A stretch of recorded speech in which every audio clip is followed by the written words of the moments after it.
जोहार. दामू मोळे ऑफिशियल या आपल्या यूट्यूब चॅनलमध्ये आपलं स्वागत आहे. आजचा व्हिडिओ हा पेशा क्षेत्रामध्ये जे राज्यपालांनी रिझर्वेशन आणलेलं आहे त्या राज्यपालांनी रिझर्वेशनच्या बाबतीमध्ये ज्या अधिसूचना काढलेल्या आहेत त्या 2014ला काढलेली एक अधिसूचना, त्यानंतर त्या अधिसूचनेमध्ये बदल केल्यानंतर 2019ला काढलेली सुधारित अधिसूचना आणि त्या अधिसूचनेच्या अधीन राहून सामान्य प्रशासन विभागाने काढलेले शासन निर्णय याची माहिती आपण पहिल्या टप्प्यामध्ये घेऊ. दुसऱ्या टप्प्यामध्ये ही माहिती घेणार आहोत की या अधिसूचनेला चॅलेंज जे केलेलं आहे त्या चॅलेंज केलेल्या याचिकाकर्त्यांच्या मुख्य मागण्या काय आहेत किंवा त्यांचे मुख्य मुद्दे काय आहेत, म्हणजे या अधिसूचनेमध्ये असलेले कोणते मुद्दे त्यांनी चॅलेंज केलेले आहेत ते सगळे या ठिकाणी आपण बघणार आहोत. आणि ते मुद्दे चॅलेंज झाल्यानंतर माननीय हायकोर्टाने दिलेला निकाल काय आहे आणि सध्या ते प्रकरण सुप्रीम कोर्टामध्ये गेलेलं आहे, तर काय होऊ शकतं याच्यावरती आपण हा व्हिडिओ बनवणार आहोत. हा कदाचित व्हिडिओ थोडासा मोठा होऊ शकतो, पण शेवटपर्यंत बघा.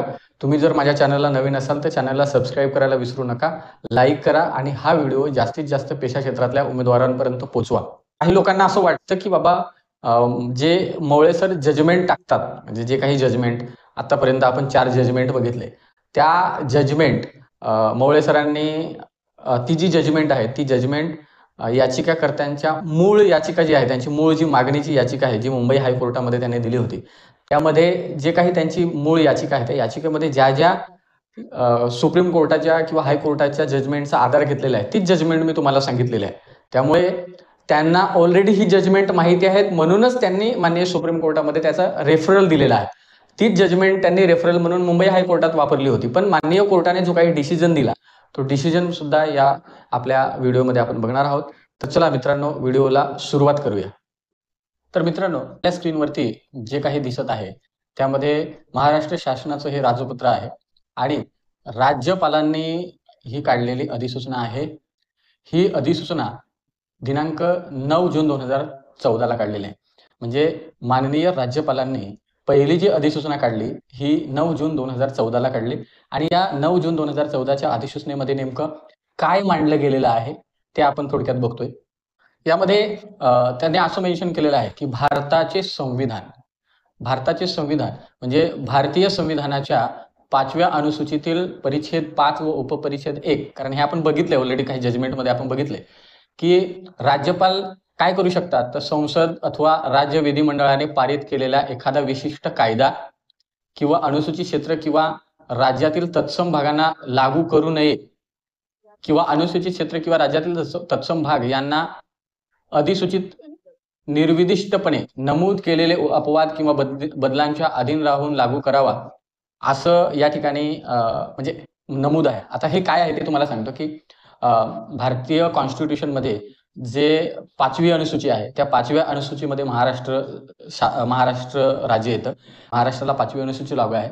या 5व्या अनुसूचीमध्ये जो पॅरा 5 आणि उपपरिच्छेद 1 आहे यामध्ये काय सांगितलंय की राज्यपालांना संसद अथवा राज्य विधिमंडळाने जर एखादा विशिष्ट कायदा जर पारित केला असेल तर त्याच्यामध्ये ते काय करू शकतात, त्या कायद्यामध्ये ते बदल करू शकतात. म्हणजे त्यांच्या जे काही पॉवर्स आहेत ते बदल त्या ठिकाणी करू शकतात. त्यानंतर जर त्यांना असं वाटलं की हा कायदा अनुसूचित क्षेत्रासाठी मारक ठरू शकतो तर ते लागू करू शकणार नाही.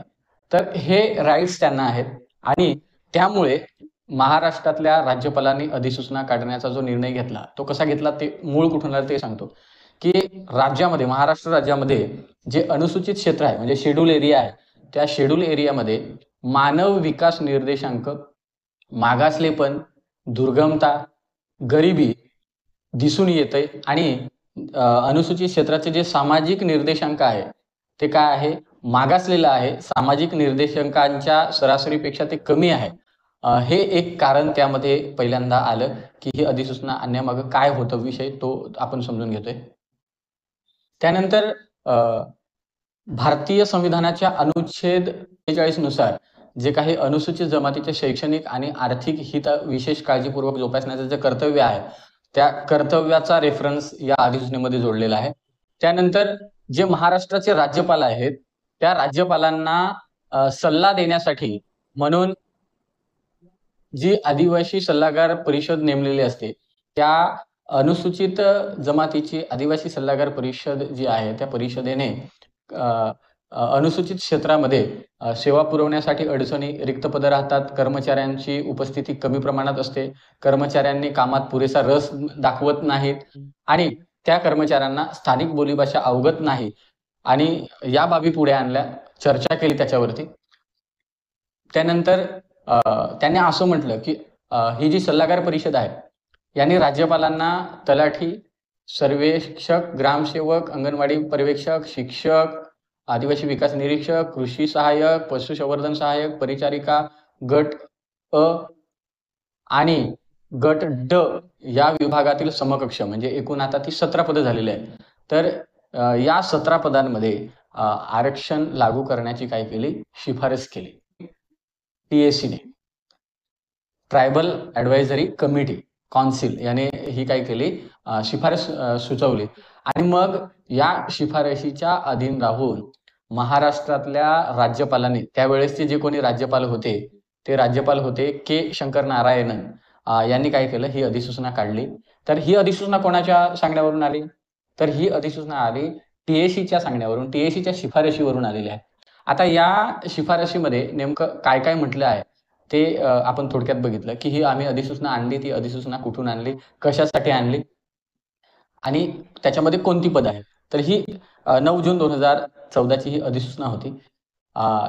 यानंतर 29 ऑगस्ट 2019 याच्यामध्ये सुधारणा केली गेली. ती एक आपण म्हणजे हा धावता आढावा आपण घेतोय. आता ही जी अधिसूचना आहे, ही अधिसूचना सुधारित अधिसूचना आहे, की जी अधिसूचना 29 ऑगस्ट 2019 रोजी काढलेली आहे. आता यामध्ये नेमकं काय सांगितलंय ते आपण बघूया, की काय झालं होतं, की जी 9 जून 2014ला जी अधिसूचना काढली त्यानंतर काही समाज हे रस्त्यावर उतरले होते. गडचिरोली, ठाणे अशा काही जिल्ह्यांमध्ये खूप मोठं आंदोलन झालं आणि मग महाराष्ट्र शासनाने त्या ठिकाणी या अधिसूचनेमध्ये काहीतरी बदल व्हावा म्हणून काय झालं, की 27 ऑगस्ट 2018ला एक समिती नेमली घेतली, अभ्यास गट नेमला गेला आणि त्यासाठी एक समिती गठीत करण्यात आली. म्हणजे जनजाती सल्लागार परिषदेला शिफारशी करण्यासाठी म्हणजे 9 जून 2014च्या अधिसूचनेमध्ये काही बदल करायचा आहे का? त्यासाठी एक समिती गठीत केली. यामध्ये ती जी समिती होती 27 ऑगस्ट 2018ला स्थापन झालेली, त्या समितीने काय केलं? जनजाती सल्लागार परिषदेला काय केलं? अहवाल सादर केला आणि मग त्याच्या बेसिसवरती जनजाती सल्लागार परिषदेची 50वी बैठक झाली आणि या 50व्या बैठकीमध्ये 9 जून 2014च्या अधिसूचनेमध्ये काहीतरी बदल करायला हवा. तो बदल काय झाला तो आपण बघूया. यामध्ये असं ठरलं गेलं, की पॉइंट 1 बघूया, की अनुसूचित क्षेत्रातील गावांच्या एकूण लोकसंख्येच्या 50% पेक्षा जनजातीची अधिक लोकसंख्या असलेल्या गावांमध्ये अधिसूचित संवर्गातील 100% पदे ही स्थानिक अनुसूचित जमातीतील उमेदवारांमधून भरण्यात येतील. म्हणजे बऱ्याच जणांना असं वाटतं, की फक्त हा पालघरमध्ये किंवा गडचिरोलीमध्ये किंवा नंदुरबारमध्ये 100% रिझर्वेशन आहे. तर अजिबात नाही. त्यांनी जी व्याख्या केलेली आहे ती व्याख्या ही आहे, की त्यांनी गाव पकडलेलं आहे. ज्या गावामध्ये 50% पेक्षा अधिकचे आदिवासी लोक राहतात, अनुसूचित जमातीचे लोक राहतात, त्या ठिकाणी त्यांनी जे आरक्षण आणलेलं आहे ते 100% आहे. 100% पदे ही त्यांना दिली गेली पाहिजेत अनुसूचित जमातीच्या लोकांना. त्यानंतर जर 50% पेक्षा जास्त ट्रायबल पॉप्युलेशन नसेल, तर 50% पेक्षा कमी पॉप्युलेशन असेल, तर त्या ठिकाणी 50% रिझर्वेशन हे एसटीला दिलं आणि 50% रिझर्वेशन हे इतर मागासवर्ग आणि जनरल कॅटेगरीला दिलं. म्हणजे पहिल्या मुद्द्यामध्ये जे आरक्षण दिलं ते 100% आरक्षण हे एसटीच्या लोकांना दिलं, कारण त्या ठिकाणी 50% पेक्षा ट्रायबल लोक ही जास्त आहेत. दुसऱ्यामध्ये जे दिलं, की जिथे 50% पेक्षा आदिवासी लोकसंख्या कमी आहे, तिथं 50% एसटीला दिलं आणि 50% रिझर्वेशन हे नॉन एसटीला दिलं. म्हणजे तिथे एससी, ओबीसी आणि सगळीच कॅटेगरी. त्यानंतर तिसरा जो मुद्दा काढला त्यामध्ये असं मेन्शन केलं, की अनुसूचित क्षेत्रातील गावांच्या एकूण लोकसंख्येच्या म्हणजे ज्या ठिकाणी 25% पेक्षा कमी ट्रायबल पॉप्युलेशन असेल, कमी लोकसंख्या असेल, तर त्या ठिकाणी 25% जी पदं आहेत ती 25% पदं ही एसटीच्या लोकांना आणि 75% जे रिझर्वेशन आहे ते इतर कॅटेगरींना अशी त्या ठिकाणी काय केली, वर्गवारी केली. म्हणजे हा मुळात वर्गवारीचा प्रश्न आहे, जो आपल्या बाजूने कुठेतरी चांगली सकारात्मक बाजू जर असेल तर ती होऊ शकते. पण या 25% जे पॉप्युलेशन आहे त्यामध्ये कोतवाल आणि पोलीस पाटील हे जी 2 पदं आहेत, ही पदं काय केली त्या ठिकाणी 100% नसल्यामुळे या अधिसूचनेमध्ये अशा अधिसूचित संवर्गातील कोतवाल व पोलीस पाटील 25% पदे ही स्थानिक अनुसूचित जमातीतील उमेदवारांमधून भरण्यात येतील. तर एकूण लोकसंख्येच्या 25% पेक्षा जनजातीची कमी लोकसंख्या असेल त्या गावामध्ये, तर त्या ठिकाणी तसं पद भरलं जाणार नाही. तिथे गुणवत्तेनुसार ते पद भरलं जाईल.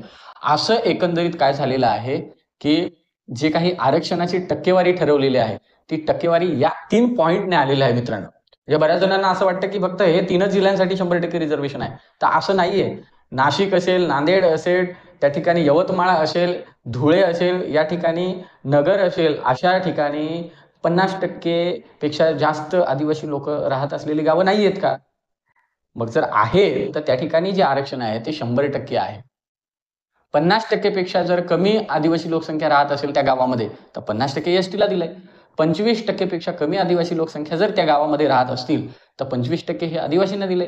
तर 75% हे नॉन आदिवासींना दिलेलं आहे. त्यामुळे हा जो डोक्यामध्ये जो गैरसमज पसरलेला आहे, की फक्त या 3 जिल्ह्यांमध्ये 100% रिझर्व्हेशन आहे, तर असं अजिबात नाही.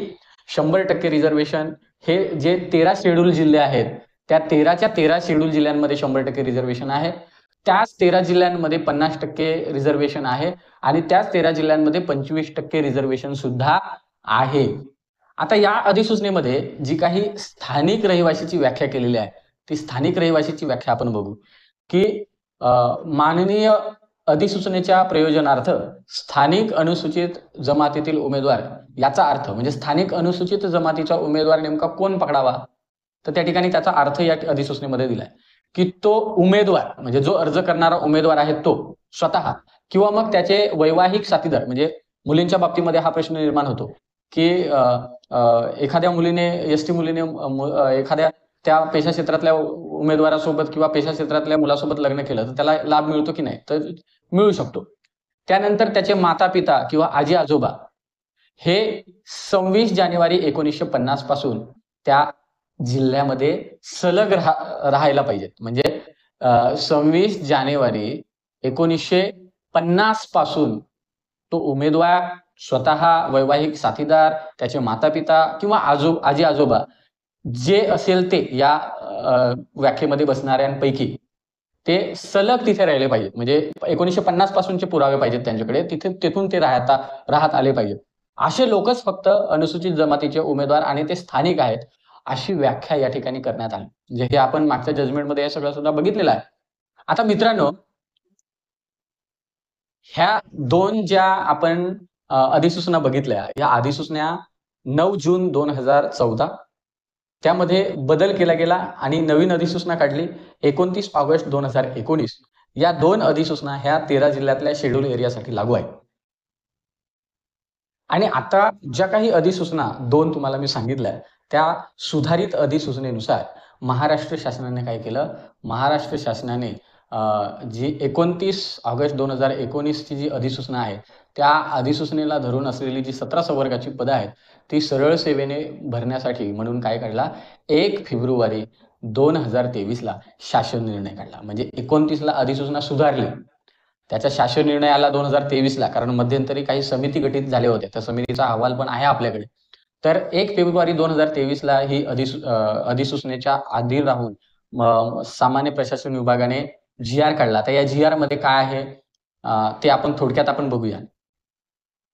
काय निर्णय घेतला गेला या अधिसूचनेच्या नंतर, की माननीय राज्यपाल महोदयांनी 9 जून 2024ला 12 पदांच्या बाबतीमध्ये एक अधिसूचना काढली आणि त्यानंतर या ठिकाणी 26/6/2015चं एक शुद्धीपत्र काढलं, की या 9/6/2014चा जी काही अधिसूचना आहे त्याची अंमलबजावणी कशा पद्धतीने करायची. ते जी-आर पण आहेत आपल्याकडे. पण आपण थोडक्यात हे बघतोय, की 9/6/2014च्या अधिसूचना म्हणजे पहिली अधिसूचनेची अंमलबजावणी कशी करायची त्याच्यावरती एक शासन निर्णय आला. आणि आता 29 ऑगस्ट 2019ला जी सुधारित अधिसूचना काढली, त्या अधिसूचनेच्या अधीन राहून आता कार्यवाही काय करायची, तर हा शासन निर्णय त्या ठिकाणी काढला.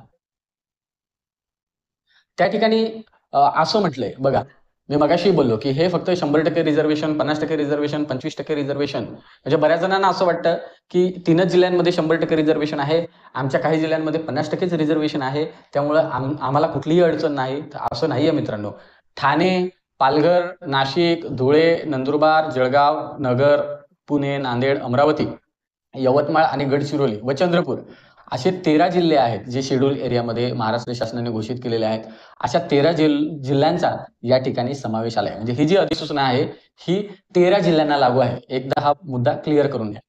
दुसरा मुद्दा आहे की या अनुसूचित क्षेत्रामध्ये म्हणजे या 13 शेड्यूल जिल्ह्यांमध्ये गावांची जी खात्री आहे, तालुका आणि गावांची जी खात्री आहे, त्या गावांची म्हणजे ते जे गाव आहे ते पेशा क्षेत्रामध्ये येते की नाही येत, तर आदिवासी विकास विभागाने त्याच्यावरती काय केलेले आहे, गावांची यादी घोषित केलेली आहे आणि त्या तालुका निहाय गावांची वस्तुस्थिती काय करायची आहे, तपासायची आहे, असं सामान्य प्रशासनाने म्हटलेलं आहे. चौथा मुद्दा असा आहे की हे जे 17 संवर्ग आहेत त्या 17 संवर्गातील जी पदं आहेत ती पदं भरण्यासाठी कोणती कार्यवाही कराल, म्हणजे 29 ऑगस्ट 2019च्या अधिसूचनेला धरून, तर त्यामध्ये मगाशी सांगितल्याप्रमाणे की 50% पेक्षा अधिक लोकसंख्या असेल त्या ठिकाणी 100% पदं ही 17 संवर्गाची आदिवासी लोकांना मिळाली पाहिजेत. दुसरं, 50% पेक्षा कमी आदिवासी लोकसंख्या असेल तर 50% पदं ही कुठल्या स्थानिक अनुसूचित जमातीच्या उमेदवारांना भेटली पाहिजेत. तिसरा, ज्या ठिकाणी 25% पेक्षा कमी आदिवासी लोकसंख्या राहतात त्या ठिकाणी कोतवाल आणि पोलीस पाटील ही पदं वगळून तिथे कोतवाल आणि पोलीस पाटील ही पदं का वगळण्यात आली? जर 25% जर त्या ठिकाणी पॉप्युलेशन जर ट्रायबल लोकांचं असेल तर त्या ठिकाणी गुणवत्तेच्या आधारे ही पदं भरली जावीत. पण इतर जी पदं आहेत म्हणजे पोलीस पाटील आणि कोतवाल वगळून जी 17 संवर्गामधली जी 15 पदं राहतात त्या 15 पदांना 25% लोकसंख्या आदिवासी आहे म्हणून 25% पदं म्हणजे 25 बिंदू हे त्या आदिवासी लोकांना असतील तर 75 बिंदू हे बिगर आदिवासींना असतील. त्यामुळे हे समजून घ्या. यामध्ये त्यांनी असं दिले चौथ्या मुद्द्यामध्ये की माननीय राज्यपालांनी 29 ऑगस्ट 2019ला 17 संवर्गाची जी पदांबाबत जी अधिसूचना काढली ती प्रत्येक प्रशासकीय विभागाने काय केली पाहिजे, पदांचे जे क्षेत्र आहे, गाव जे आहे ते निश्चित करून ही अधिसूचना काय करायची, लागू करायची आहे. 5व्या मुद्द्यामध्ये अनुसूचित क्षेत्राच्या गावांमधील जी अनुसूचित जमातीची लोकसंख्या आहे त्या आणि अनुसूचित जातीच्या लोकसंख्येचे व इतर लोकसंख्येचे प्रमाण निश्चित करावं. ते निश्चित प्रमाण केलेलं आहे, तो आपल्याकडे रिपोर्ट आहे. 6वा मुद्दा, प्रत्येक पदाच्या निश्चित केलेल्या क्षेत्रानुसार अनुसूचित जमातीच्या लोकसंख्येचे प्रमाण निश्चित करायचं आहे. 100%, 50% आणि 25% जी काही संवर्गनिहाय पदं भरायची आहेत ती सुद्धा काय करायची आहेत, निश्चित करायची आहेत. त्यानंतर मुद्दा 7, 50% अनुसूचित जमातीच्या लोकांची जी पदं भरायची आहेत त्या क्षेत्रातील पदांना परिशिष्ट अ प्रमाणे आरक्षण लागू राहील आणि 25% पदं भरायची आहेत अनुसूचित जमातीच्या लोकांची त्या ठिकाणी ब परिशिष्ट लागू राहील. आता ह्याच्यामध्ये समजून घेताना इथेच गोंधळ होतो, ते आपण परिशिष्ट अ आणि परिशिष्ट ब बघूया. अधिसूचनेमध्ये 50% पेक्षा कमी आदिवासी लोकसंख्या ज्या गावामध्ये राहत असतील तिथे 50% पदं ही आदिवासींना दिली गेली आणि 50% पदं ही बिगर आदिवासींना दिली गेली. म्हणजे तिथं वर्गवारी केली. ज्या गावामध्ये 25% आदिवासी लोक राहतात त्या ठिकाणी 25% म्हणजे 25 बिंदू हे आदिवासी लोकांना दिले गेले तर 75 बिंदू हे बिगर आदिवासींना दिले, म्हणजे वर्गवारी केली. आणि त्याची वर्गवारी या परिशिष्ट अ आणि परिशिष्ट ब मध्ये आहे ते आपण बघूया. 100%ची 100%ची परिशिष्ट आहे ते का दिलं गेलं नाही, कारण 100च्या 100 बिंदू हे एसटीच्या लोकांना आहे, त्यामुळे तिथे वर्गवारी करायची अजिबात गरज पडत नाही. कारण आपल्याला माहिती आहे महाराष्ट्र शासनाने 100 बिंदूंचीच वर्गवारी केलेली आहे, 100 बिंदूच स्वीकारलेले आहेत. पहिले 200 होते, 150 नंतर ते 100 वर आले. आता ती थोडक्यात परिशिष्ट 1 मधलं जी काही वर्गवारी होती ती बघूया. की मगाशी मी सांगितल्याप्रमाणे की 50% आदिवासी लोकसंख्या ज्या गावांमध्ये राहते त्या ठिकाणी अनुसूचित जमातीला 50% बिंदू दिलेले आहेत, तर अनुसूचित जमातीला 6 बिंदू दिलेले आहेत, म्हणजे 6% रिझर्वेशन ठेवलंय आणि 50% रिझर्वेशन हे एसटी लोकांना ठेवलंय. त्यानंतर त्या जिल्ह्यामध्ये जर पॉप्युलेशन असेल तर विमुक्त जाती अ ला 1.5%, भटक्या जमातीला 1%, त्यानंतर भटक्या जमाती क ला 1.5%, भटक्या जमाती ड ला 1% आणि विशेष मागास प्रवर्गाला 1%, इतर मागास प्रवर्गाला 9% आणि जे ईडब्ल्यूएस आहेत त्या ईडब्ल्यूएस लोकांना 5% आणि खुल्या वर्गाला 24% असं 100% रिझर्वेशन हे दिलेलं आहे. आणि त्यानुसार ही बिंदूंची वाटणी केलेली आहे. त्यानंतर परिशिष्ट ब मध्ये काय सांगितलंय की जिथे 25% आदिवासी लोकसंख्या राहतात तिथे 25% आरक्षण दिलेलं आहे आणि 25 बिंदू दिलेले आहेत. अनुसूचित जातीला 10% बिंदू 10 बिंदू दिलेले आहेत. त्यानंतर अशा पद्धतीने काय केलेले आहे, वर्गवारी केलेली आहे आणि त्यामध्ये ही एकूण 17 संवर्गाची तलाठी, सर्वेक्षक, ग्रामसेवक, अंगणवाडी पर्यवेक्षक, शिक्षक, आदिवासी विकास निरीक्षक, कृषी सहाय्यक, पशुसंवर्धन पर्यवेक्षक आणि MPW परिचारिका असेल, MPW आरोग्यसेवक असतील, वनरक्षक असतील, कोतवाल असतील, वन अन्वेषक असतील, स्वयंपाकी, प्रयोगशाळा परिचर, कामाठी, पोलीस पाटील. आता तसं बघायला गेलं तर स्वयंपाकी आणि कामाठी हे पद राहिलंच नाही, कारण ते आदिवासी विकास विभागाने मृत घोषित केलेलं आहे. तर ही 17 संवर्ग आहेत की या अधिसूचनेला लागू आहेत. आता मी सांगितल्यानुसार हे नीट समजून घ्या. 100% रिझर्वेशन एसटीच्याच लोकांना असल्यामुळे असं परिशिष्ट जोडलेलं नाही, कारण ते 100च्या 100 बिंदू हे एसटी लोकांना आहेत. त्यामुळे अशी एससीला, ओबीसीला अशी वर्गवारी करायची काहीही गरज पडत नाही. तर मित्रांनो, ही होती अधिसूचना. 9 जून 2014ची अधिसूचना, त्यानंतर 29 ऑगस्ट 2019ची अधिसूचना आणि हा 1 फेब्रुवारी 2023चा शासन निर्णय. आता या तीनही बाबींना माननीय हायकोर्टमध्ये सामाजिक विकास प्रबोधिनी आणि बिगर आदिवासी हक्क बचाव समिती आणि इतर ज्या काही संघटना होत्या त्यांनी माननीय हायकोर्ट मुंबई येथे काय केलं, चॅलेंज केलं या तीनही गोष्टींना. म्हणजे दोन्ही अधिसूचना आणि सामान्य प्रशासन विभागाचा GR या तीनही कागदांना त्या ठिकाणी चॅलेंज केले. आता त्यांनी काय चॅलेंज केले ते आपण बघूया. त्यासाठी आपल्याला थोडक्यात बघावं लागेल, नाहीतर बऱ्याच जणांना वाटेल की मोळे सर काही वेगळं सांगतात की काय. आता हे जे तुम्हाला दिसतंय हे आहे जजमेंट, जे पुण्यावाला जे जस्टिस आहेत मुंबई हायकोर्टाचे. कारण आपलं पदभरती सुरू झाल्यानंतर संबंधित सामाजिक संघटनांनी मुंबई हायकोर्टला चॅलेंज केल्यानंतर 2 जजेसचं बेंच बसलं. पुनियावाला आणि शुक्रे हे जे जस्टिस आहेत त्या मुंबई हायकोर्टाच्या जस्टिसांसमोर ही सुनावणी झाली आणि हे आहे ते जजमेंट आहे, जे फायनल जजमेंट आलं. या जजमेंटमध्ये समोरच्या याचिकाकर्त्यांनी कुठले मुद्दे लावून धरले होते, महाराष्ट्र शासनाने कुठले मुद्दे लावून धरले आणि त्यानंतर हे प्रकरण माननीय हायकोर्टाने निकाली काढल्यानंतर आता ते सध्या कुठल्या स्टेजला आहे ते आपण बघूया. तर हे जजमेंट आहे. हे जजमेंट जवळजवळ 68 पानाचं आहे. सुरुवातीला जे सामाजिक संघटना इंटरव्हेशनर होते त्यांचं मी या ठिकाणी काढलेलं आहे, कारण ते जवळजवळ मोठ्या पानांचं जजमेंट होते.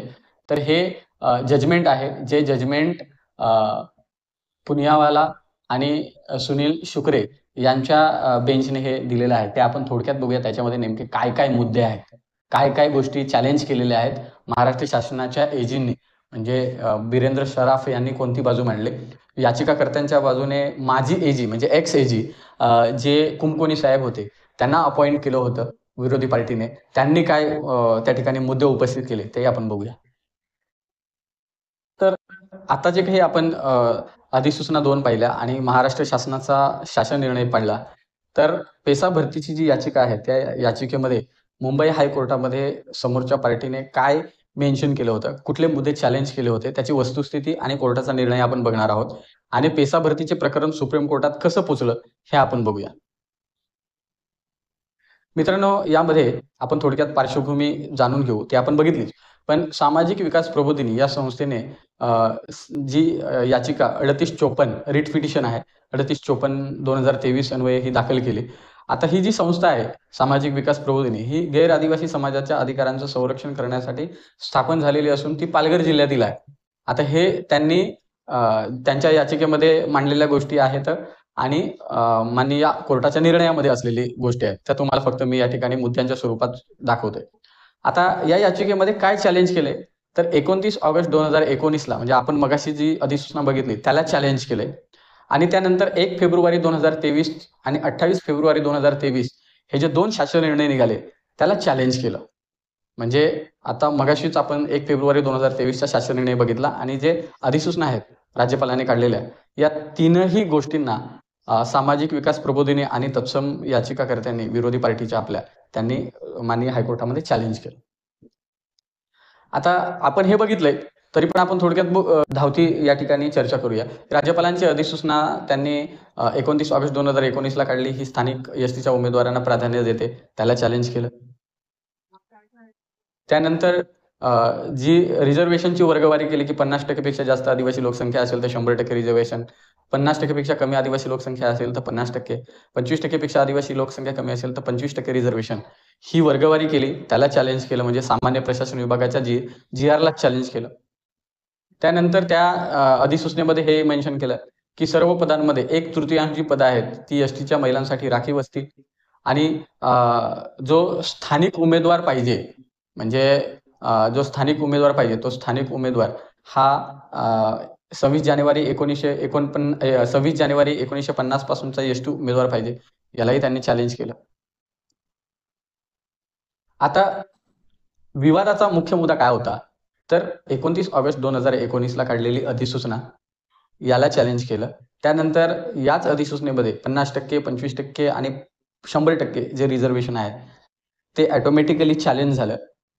आणि हे जे महाराष्ट्र शासनाने किंवा महाराष्ट्राच्या राज्यपालाने जे धोरण काढलेलं आहे ते गैर आदिवासी नागरिकांना संधी मिळणे अशक्य झालेलं आहे, असं याचिकाकर्त्यांनी काय केलं, माननीय हायकोर्टामध्ये दावा केला.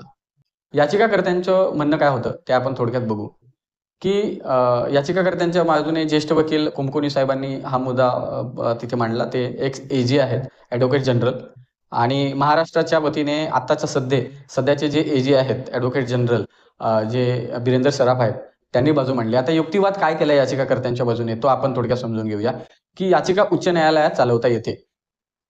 कारण सरकारी याचिकाकर्ते जे आहेत म्हणजे सामाजिक विकास प्रबोधिनी जी आहे ती सामाजिक विकास प्रबोधिनी ही सरकारी कर्मचारी नाही ना, ते सरकारी नोकरी करण्यास इच्छुक आहेत. त्यामुळे मॅट कडे जाणं बंधनकारक नाही असं त्यांनी या ठिकाणी सांगितलं. दुसरा मुद्दा की जे नागरिक म्हणून त्यांच्या मूलभूत अधिकारांचे उल्लंघन आहे त्यामुळे त्यांनी अनुच्छेद 226 अंतर्गत याचिका केल्या. म्हणजे त्यांचं असं म्हणणं आलं की बाबा आम्ही सरकारी कर्मचारी नाही आहेत, आम्ही ना त्या ठिकाणी सरकारी नोकरी करण्यास इच्छुक आहेत, त्यामुळे आम्ही मॅटमध्ये जाऊ शकत नाही. तर ही जी राज्यपालांनी अधिसूचना काढलेली आहे ती अधिसूचना मूलभूत अधिकारांचं उल्लंघन करणारे आहे. त्यामुळे अनुच्छेद 226 जे आहे त्या 226 अंतर्गत आम्ही याचिका ही मॅटकडे न टाकता आम्ही डायरेक्टली हायकोर्टमध्ये टाकू शकतो आणि म्हणून आम्ही ती केलेली आहे. दुसरा मुद्दा की ट्रिब्युनलकडे जाण्याचा अधिकार फक्त सरकारी कर्मचाऱ्यांना आहे. म्हणजे मॅट कोर्टामध्ये जो ट्रिब्युनल्स ॲक्ट चा कलम 15 आणि 19 आहे तो फक्त सेवाविषयक प्रश्नांवर आणि सरकारी कर्मचाऱ्यांनी ट्रिब्युनलकडे जावे लागते यासाठी आहे. याचिकाकर्ते हे नॉन प्रॉफिट संस्था आहेत, म्हणजे ते कोणत्याही नियुक्ती प्रक्रियेतील उमेदवार नाहीत. तिसरा मुद्दा सार्वजनिक हिताचा मुद्दा आहे. म्हणजे याचिका सार्वजनिक हिताची नसली तरी सदस्यांचे जे व्यक्तिगत हक्क आहेत आणि संविधानातील समानतेचं जे हक्काचं उल्लंघन आहे ते या ठिकाणी झालेलं आहे.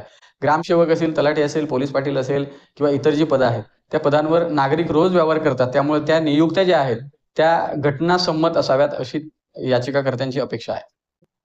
चौथा जो मुद्दा आहे तो चौथा मुद्दा असा आहे की एल चंद्रा कुमार ही जी सुप्रीम कोर्टाचे जजमेंट आहे या प्रकरणामध्ये त्यांनी असं सांगितलंय की कोणती प्रकरणं की जी प्रकरणं त्या उमेदवाराशी संबंधित आहेत, जे सरकारी नोकरी इच्छुक होते ते प्रकरण वेगळ्या स्वरूपाचे आहे. म्हणजे आपण ते बघूया. सरकारच्या जे AG आहेत त्यांनी एल चंद्रा कुमार हे जे जजमेंट आहे याच्यावरती जास्त फोकस करून आणि हा विषय मॅटकडे पोहोचवला होता. तो कसा ते आपण बघूयाच. मुख्य मुद्दे याच्यामध्ये असं आलं की बाबा ॲडमिनिस्ट्रेटिव्ह ट्रिब्युनल्स ॲक्ट 1985 चं जे 15 कलम आहे त्या 15व्या कलमानुसार नियुक्तीविषयक सर्व प्रश्न हे मॅटकडेच जावेत. एल चंद्रकुमार हे जे जजमेंट आहे 1997चं ते प्रकरणात सर्वोच्च न्यायालयाने स्पष्ट केलं आहे की हायकोर्टकडे जाणे अपवादात्मक असावे. म्हणजे आपण भरतीविषयक जर एखादं याचिका टाकायची असेल, भरतीविषयक अन्याय झाला असेल तर त्या ठिकाणी आपण थेट डायरेक्ट हायकोर्टामध्ये जाऊ शकत नाहीत. कारण ॲडमिनिस्ट्रेटिव्ह ट्रिब्युनल्स जो ॲक्ट आहे 1985चा त्यामध्ये सुरुवातीला आपण या बाबी संबंधित मॅट कोर्टात जाणं, ट्रिब्युनल्सकडे जाणंच उचित ठरतं. आणि या बाबतीत एल चंद्रकुमारचे जे जजमेंट आलं सुप्रीम कोर्टामध्ये तर मॅटचे अधिकार हे त्या ठिकाणी ग्राह्य धरले गेले. दुसरा मुद्दा की रिक्रुटमेंट म्हणजे कोणतीही भरती प्रक्रिया याचिकेतील मुद्द्यांचा संबंध सरकारी पदांवरील नियुक्त्यांशी आहे, त्यामुळे ही गोष्ट रिक्रुटमेंट या शब्दाच्या व्याख्येत येते, त्यामुळे हे प्रकरण ट्रिब्युनलच्या अधिकार क्षेत्रामध्ये येतं. म्हणजे शासनाच्या वतीने ही बाजू फार भक्कमपणे मांडली गेलेली आहे. शासनाने असंही म्हटलं की राज्यपालांनी अनुच्छेद 244 आणि 5व्या अनुसूची अंतर्गत, म्हणजे आता आपण जे बघतोय ते राज्यपालांच्या अधिसूचनेच्या समर्थनार्थ माननीय सरकारच्या एजींनी ही मुद्दे मांडलेत की राज्यपालांनी जे अनुच्छेद 244 आणि 5वी अनुसूची अंतर्गत अधिसूचना जी काढलेली आहे ती घटनात्मक अधिकारांमध्ये येते आणि या निर्णयाचा थेट प्रभाव भरती प्रक्रियेवर पडतो. त्यामुळे ट्रिब्युनलला हे प्रकरण हाताळण्याचा अधिकार आहे, ते थेट हायकोर्टामध्ये येता कामा नये.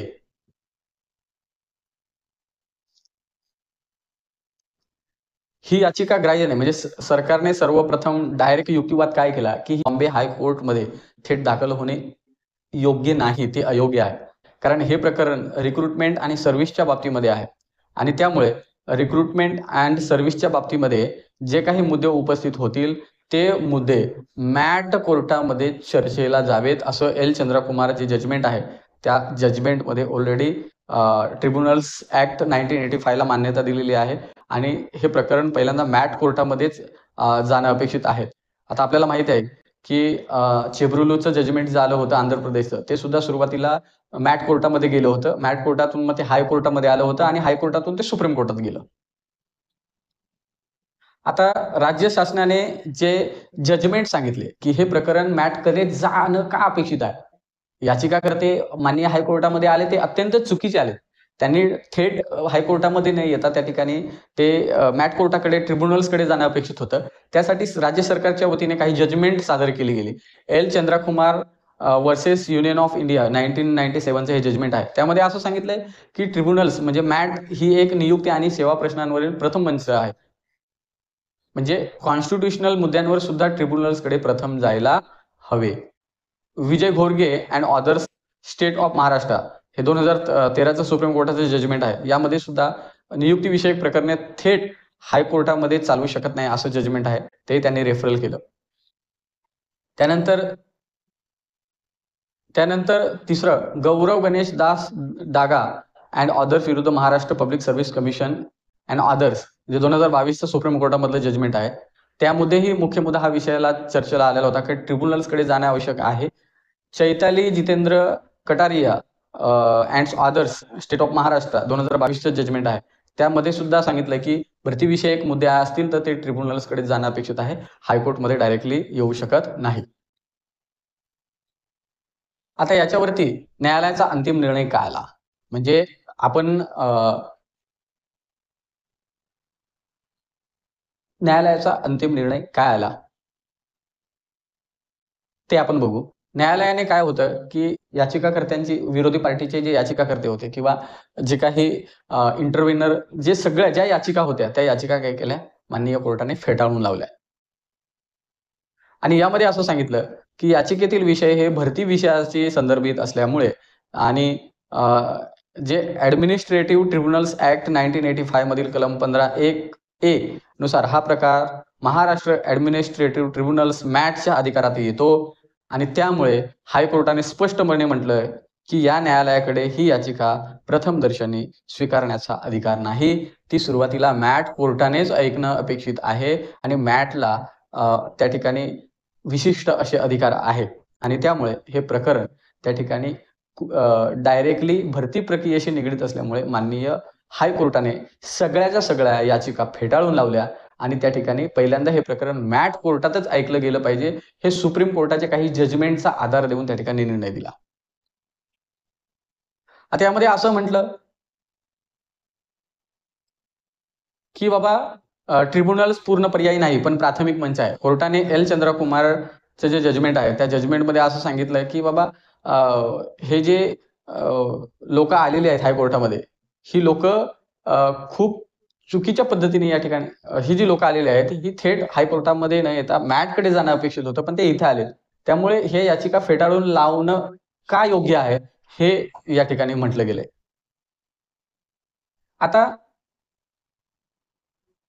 माननीय हायकोर्टाने निर्णय दिला की ही जी सगळी याचिकाकर्त्यांचं म्हणणं आहे याचिकाकर्त्यांनी टाकलेली याचिका आहे, ही याचिका सुरुवातीला मॅट कोर्टाने ऐकून घेणं क्रमप्राप्त आहे, कारण मॅटला विशिष्ट अधिकार आहेत आणि त्या बाबतीमध्ये माननीय सुप्रीम कोर्टाची जजमेंट्स आहेत, मॅट्सचं ऍक्ट आहे आणि त्यामुळे माननीय हायकोर्टाने सगळ्या याचिका फेटाळून लावल्या आणि निर्णय दिला की तुम्ही सुरुवातीला हे प्रकरण मॅट कोर्टामध्ये घेऊन जा.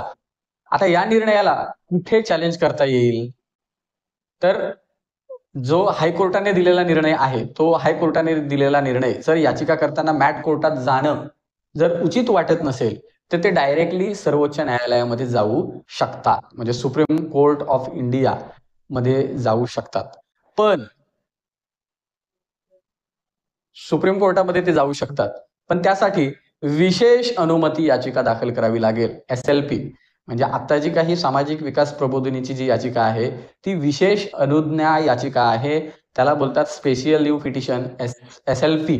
म्हणजे तुम्ही SLPच्या माध्यमातून माननीय सुप्रीम कोर्टामध्ये येऊ शकता, कारण भारतीय संविधानाच्या अनुच्छेद 136 मध्ये हे मेन्शन केलं गेलेलं आहे. काय करावं लागेल की माननीय उच्च न्यायालयाचा निर्णयाविरुद्ध SLP दाखल करावी लागेल आणि ही SLP सर्वोच्च न्यायालय स्वीकृतीस पात्र आहे का हे प्रथम सुप्रीम कोर्टाला ते पाहावं लागेल. म्हणजे आता सद्यस्थितीमध्ये महाराष्ट्र मुंबई उच्च न्यायालयाने जो निर्णय दिला होता की विरोधी पार्टीच्या समोरच्या पार्टी आहेत त्यांनी मॅट कोर्टामध्ये जाणं अपेक्षित होतं, पण ते थेट मॅटमध्ये न जाता मुंबई हायकोर्टाच्या जजमेंटलाच त्यांनी चॅलेंज केलं आणि ते आता माननीय सुप्रीम कोर्टामध्ये आहेत. माननीय सुप्रीम कोर्टामध्ये त्यांनी SLP दाखल केलेले आहे आणि SLP दाखल केल्यानंतर पहिल्यांदा तर काय करेल की माननीय कोर्ट जे आहे ते SLP जी दाखल केलेली आहे माननीय सर्वोच्च न्यायालयामध्ये ती स्वीकारायची की नाही स्वीकारायची हे प्रथम ठरवेल. आता SLP जे आहे विशेष अनुज्ञा याचिका ती दाखल करण्यासाठी काय कारण अपेक्षित आहेत, तर न्यायालयाचा निर्णय हा चुकीच्या कायदेशीर तत्वांवर आधारित असेल तर तुम्ही येऊ शकता. नैसर्गिक न्याय नियमांचे उल्लंघन झालं असेल तर हायकोर्टाच्या निर्णयाला सुप्रीम कोर्टात चॅलेंज होऊ शकतं. गंभीर घटनात्मक परिणाम किंवा कायदेशीर प्रश्न उपस्थित झाले असतील तर तुम्ही चॅलेंज करू शकता. आता उच्च न्यायालयाचा निर्णय रद्द करायचा असेल तर माननीय सुप्रीम कोर्ट काय करू शकतं, तर जर सर्वोच्च न्यायालयाने मान्य केलं की उच्च न्यायालयाने चुकीची व्याख्या केलेली आहे किंवा चुकीचं हे जजमेंट दिलेलं आहे किंवा उच्च न्यायालयाचा आदेश आहे तो चुकीचा आहे असं जर माननीय सुप्रीम कोर्टाला वाटलं तर ते उच्च न्यायालयाचा आदेश रद्द करू शकतं आणि प्रकरण पुन्हा सुनावणीसाठी उच्च न्यायालयातच पाठवू शकतं किंवा मग ते सुप्रीम कोर्ट स्वतःच ऐकून घेऊ शकतं. म्हणजे आता जे काही मुद्दे माननीय सुप्रीम कोर्टामध्ये चर्चेला आहेत ते यामध्ये खूप इम्पॉर्टंट आहेत की याचिकाकर्ते हे आता सुप्रीम कोर्टामध्ये गेलेले आहेत, तर काय होऊ शकतं की एकतर माननीय सुप्रीम कोर्ट म्हणू शकतं की हायकोर्टाने दिलेला निर्णय योग्य आहे, तर जे याचिकाकर्ते माननीय सुप्रीम कोर्टामध्ये गेलेले आहेत त्यांना पुन्हा मॅट कोर्टात जावं लागेल, कारण हायकोर्टाने निर्णय दिलाय की मॅट कोर्टात जावं आणि त्यामुळे पुन्हा त्यांना मॅट कोर्टामध्ये जावं लागेल. किंवा जर सर्वोच्च न्यायालयाने असं म्हटलं की उच्च न्यायालयाचा हा जो निर्णय दिलेला आहे मॅट कोर्टात जा तो जर चुकीचा असेल तर उद्या सुप्रीम कोर्ट म्हणू शकतं की तुम्हाला मॅटमध्ये जायची आवश्यकता नाही, तुम्ही हायकोर्टमध्ये जा, तर ते हायकोर्टामध्ये परत प्रकरण पाठवू शकतात. किंवा सुप्रीम कोर्टाला वाटलं की आम्हीच हे प्रकरण ऐकून घेतो आणि आम्हीच जजमेंट देतो, तर हे सुप्रीम कोर्टाच्या अधिकार क्षेत्रामध्ये येतं. त्यामुळे 3 गोष्टी होऊ शकतात. एकतर सुप्रीम कोर्ट ह्या याचिका फेटाळून लावू शकतं आणि मुंबई हायकोर्टाचा निर्णय कायम ठेवू शकतं किंवा मग मुंबई हायकोर्टाचा निर्णय ते रद्द करू शकतं आणि सांगू शकतं की तुम्ही मुंबई हायकोर्टमध्ये जा, मॅट कोर्टामध्ये जाऊ नका.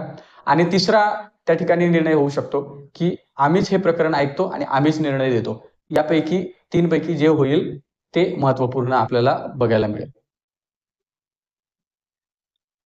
आता हे जे प्रकरण आहे ते ट्रिब्युनलकडे जाण्यास योग्य असल्याचं ठरवावं लागेल. म्हणजे जर सुप्रीम कोर्टाने उच्च न्यायालयासारखं मत मांडलं की हे प्रकरण ऍडमिनिस्ट्रेटिव्ह ट्रिब्युनल्सकडेच यायला होतं, तर ते उच्च न्यायालयाचा निर्णय कायम ठेवतील. सुप्रीम कोर्ट काय करेल, तर जी काही SLP दाखल आहे ती कायदेशीर मुद्दा किंवा ठोस आहे का, तर ते त्या ठिकाणी चालवू शकतात. त्यामध्ये मूलभूत अधिकारांचा भंग झालेला आहे का, तर माननीय सुप्रीम कोर्टामध्ये चालवू शकतात. ट्रिब्युनल ही खरोखरच उपलब्ध मंच आहे का, याच्यावर विचार होऊ शकतो. तर मित्रांनो, आता हा खूप मोठा व्हिडिओ आहे, पण मी का म्हणतोय की हा व्हिडिओ शेवटपर्यंत पहा. कारण आपण सुरुवातीपासून तर माननीय सुप्रीम कोर्टापर्यंत आलेलं मॅटर कसं आहे ते आपण बघितलं. याचा एक आपण धावता सारांश घेऊ की 9 जून 2014ला महाराष्ट्राच्या राज्यपालांनी टीएसीच्या मान्यतेने एक अधिसूचना काढली. अधिसूचना का काढली त्याचं मी सुरुवातीलाच कारणं दिलीत का आली ती. त्यानंतर त्याच्यावरती सुधारित अधिसूचना 29 ऑगस्ट 2019ला काढली गेली आणि 29 ऑगस्ट 2019च्या अधिसूचनेअंती 1 फेब्रुवारी 2023ला महाराष्ट्र शासनाच्या सामान्य प्रशासन विभागाने शासन निर्णय काढला आणि शासन निर्णय 1 फेब्रुवारी 2023ला आल्यानंतर जी सामाजिक विकास प्रबोधिनी आहे किंवा बिगर आदिवासी हक्क बचाव समिती आहे, हे ताबडतोब 20 फेब्रुवारी 2023ला माननीय हायकोर्ट मुंबई येथे त्यांनी धाव घेतली आणि या अधिसूचना आणि महाराष्ट्राच्या सामान्य प्रशासन विभागाने जे शासन निर्णय काढले त्याला चॅलेंज केलं. चॅलेंज केल्यानंतर त्या ठिकाणी काय झालं की त्या सिच्युएशनमध्ये भरती प्रक्रिया सुरू झाल्या होत्या पेशा क्षेत्रातल्या आणि पेशा क्षेत्रातल्या पदभरती सुरू झाल्या होत्या. तर त्यामध्ये ही गोष्ट झाली की यामध्ये शासनाच्या वतीने आर्ग्युमेंट्स केलं गेलं आणि विरोधी पार्टीच्या बाजूने आर्ग्युमेंट्स केलं गेलं. विरोधी पार्टीच्या माध्यमातून असं आर्ग्युमेंट्स केलं ते आपण थोडक्यात सारांश करतोय की आमचं जे मूलभूत हक्क आहेत किंवा कॉन्स्टिट्युशनल जे काही राईट्स आहेत ते या ठिकाणी पायदळी तुडवलेले आहेत. राज्यपालांनी जी अधिसूचना काढलेली आहे ही बेकायदेशीर आहे आणि म्हणून आम्ही कोर्टात आलेलो आहोत. आम्हाला या ठिकाणी संधी मिळत नाही. आणि महाराष्ट्र शासनाचे जे काही एजी होते ॲडव्होकेट जनरल बिरेंद्र सराफ या ठिकाणी बाजू मांडले की हे जे याचिकाकर्ते आलेत हे याचिकाकर्ते भरतीशी निगडीत असलेल्या विषयाला धरून आलेले आहेत. त्यामुळे हे प्रकरण मुंबई हायकोर्टाने ऐकून घेऊ नये. हे प्रकरण थेट हायकोर्टामध्ये येऊ शकत नाही. ते मॅट कोर्टात जाणं अपेक्षित होतं, पण ते डायरेक्टली हायकोर्टामध्ये आलेले आहे. त्यामुळे मॅट कोर्टाचे जे काही अधिकारी क्षेत्र आहे ते अधिकारी क्षेत्र अमान्य करण्यासारखी ही परिस्थिती निर्माण झालेली आहे आणि त्यासाठी महाराष्ट्राच्या एजीने काही जजमेंट जोडली. जजमेंटमध्ये सांगितलं की माननीय सुप्रीम कोर्टाने सुद्धा मान्य केलेलं आहे की सुरुवातीला थेट प्रकरणं जी भरती विषयक आहेत ती भरती विषयक प्रकरणं ही माननीय हायकोर्टाने ऐकून न घेता ती मॅटमध्ये जाणं अपेक्षित आहे आणि म्हणून सरकारच्या वतीने बाजू मांडली की हे प्रकरण इथे फेटाळून लावण्यात यावं आणि हे प्रकरण मॅटमध्ये पाठवण्यात यावं. त्यानंतर समोरच्या पार्टीने आपल्या विरोधात असलेल्या पार्टीने असं आर्ग्युमेंट्स केलं ज्याचं आर्ग्युमेंट्स एक्स एजी म्हणजे महाराष्ट्राची जी अधिसूचना आणली त्या अधिसूचना त्यावेळी जे महाराष्ट्राचे ॲडव्होकेट जनरल होते कुमकोनी, त्या कुमकोनी वरिष्ठ वकिलांनी अशी बाजू मांडली की हे प्रकरण भरतीशी निगडीत जरी असलं तरी पण जी भरती होते ती भरती करणारा जी अधिसूचना आहे किंवा राज्यपालांनी जी काढलेली नोटिफिकेशन आहे हे नोटिफिकेशन आम्ही चॅलेंज केलेलं आहे. आम्ही महाराष्ट्र शासनाचा शासन निर्णय आम्ही चॅलेंज केलेला आहे कारण आमच्या हक्कांवरती या ठिकाणी गदा आणली गेलेली आहे. आम्ही भरतीशी निगडीत असलेली लोक नाही आहोत. आमची सामाजिक विकास प्रबोधिनी जी संस्था आहे बिगर आदिवासी हक्क बचाव जी समिती आहे ही सामाजिक क्षेत्रामध्ये काम करणारी संघटना आहे, संस्था आहे आणि त्यामुळे आमचे वैयक्तिक हक्क या ठिकाणी हिरावून घेतले गेलेले आहेत असं या ठिकाणी काय केलेलं आहे त्यांच्या बाजूने युक्तिवाद केला आणि हे दोन्हीही युक्तिवाद माननीय हायकोर्टाने ऐकून घेतले आणि त्यांनी काय केलं की मॅट कोर्टामध्ये ही सगळी प्रकरणं वर्ग केली आणि निर्णय दिला की ही जी सगळी प्रकरणं आहेत किंवा हा जो विषय आहे हा सुरुवातीला मॅट कोर्टाने ऐकून घेणं अपेक्षित आहे. तर तुम्ही मॅट कोर्टामध्ये जा आणि त्या ठिकाणी असलेल्या दोन्ही बाजूंच्या याचिका त्या ठिकाणी माननीय हायकोर्टाने फेटाळून लावली. आता काय झालं, जे सामाजिक विकास प्रबोधिनी जी संस्था आहे या संस्थेने मॅट कोर्टामध्ये जाणं पसंत केलं नाही. त्यांनी थेट काय केलं, माननीय हायकोर्टाच्या निर्णयालाच चॅलेंज केलं आणि ते सुप्रीम कोर्टामध्ये चॅलेंज केलं. म्हणजे ते सुप्रीम कोर्टामध्ये गेले. सुप्रीम कोर्टामध्ये गेल्यानंतर आता आपण जे थोडक्यात या अगोदर बघितलं की माननीय सुप्रीम कोर्टाला सुरुवातीला हे ठरवावं लागेल की उच्च न्यायालयाने दिलेला निर्णय हा योग्य आहे की अयोग्य आहे. जर सुप्रीम कोर्टाने सांगितलं की मुंबई हायकोर्टाने दिलेला निर्णय योग्य आहे तर सामाजिक विकास प्रबोधिनीची जी याचिका आहे ती फेटाळून लावली जाईल आणि सामाजिक विकास प्रबोधिनीला मॅट कोर्टातच जावं लागेल. जर सुप्रीम कोर्टाने निर्णय दिला की मुंबई उच्च न्यायालयाने दिलेला निर्णय हा चुकीचा आहे, मॅट कोर्टामध्ये जे जायला सांगितलं ते चुकीचं आहे, तर त्या ठिकाणी सुप्रीम कोर्ट म्हणू शकतं की तुम्ही हायकोर्टात जा. आम्ही हायकोर्टाला तसे आदेश देतो की हे प्रकरण मॅटमध्ये न ऐकून घेता तुम्हीच ऐका. किंवा तिसरं याच्यावरती शक्यता आहे असं होऊ शकतं की उद्या माननीय सुप्रीम कोर्ट हेही म्हणू शकतं की हे प्रकरण कॉन्स्टिट्यूशनशी रिलेटेड, कॉन्स्टिट्यूशन राईट्सशी रिलेटेड आहे, त्यामुळे ते आम्हीच ऐकून घेतो, तर उद्या माननीय सुप्रीम कोर्टच ऐकून घेईल आणि माननीय सुप्रीम कोर्ट त्याच्यावरती निर्णय देऊ शकतं. आणि त्यामुळे संबंधित पार्टीने SLP दाखल केलेली आहे, विशेष अनुज्ञा याचिका दाखल केलेली आहे आणि त्यामुळे सध्या हे प्रकरण माननीय सुप्रीम कोर्टामध्ये प्रलंबित आहे. यामध्ये शासनाच्या वतीने कोण, विरोधी पार्टीच्या वतीने कोण आणि इंटरव्हेनर कोण, त्यानंतर कुठले कलमांती हे प्रकरण त्या ठिकाणी गेलेलं आहे, त्यानंतर जे मुद्दे आहेत ते कुठले आहेत, याच्या बेसिसवरती आपण या ठिकाणी पुढे एक व्हिडिओ घेऊन येऊ. तर हा एक जो व्हिडिओ आहे हा जरी मोठा असेल तरी मी शेवटपर्यंत का बघा म्हणतोय की यामध्ये खूप गुंतागुंतीचे प्रश्न निर्माण झालेले आहेत. बऱ्याच मुलांना असं वाटायचं की 100% रिझर्वेशन या 3च जिल्ह्यांमध्ये आहे, तसंही नाहीये. राज्यपालांच्या अधिसूचना आपण वाचत नाहीत, महाराष्ट्र शासनाचे निर्णय वाचत नाहीत, जे काही हायकोर्टाने दिलेलं जजमेंट आहे ते वाचत नाही, सुप्रीम कोर्टाची जजमेंट वाचत नाही आणि त्यामुळे आपण काय करतो, एखाद्याने चुकीची माहिती दिली की त्याच्यावरती विश्वास ठेवतो. आणि म्हणून तुम्ही जेही काही करत असाल तर त्या ठिकाणी रेफरल बघा. तर हा एक या व्हिडिओच्या माध्यमातून तुम्हाला जर ही माहिती आवडली असेल तर नक्की लाईक करा आणि हा व्हिडिओ जास्तीत जास्त शेअर करा. आपण हा व्हिडिओ थांबवतोय. जोहार, जय संविधान.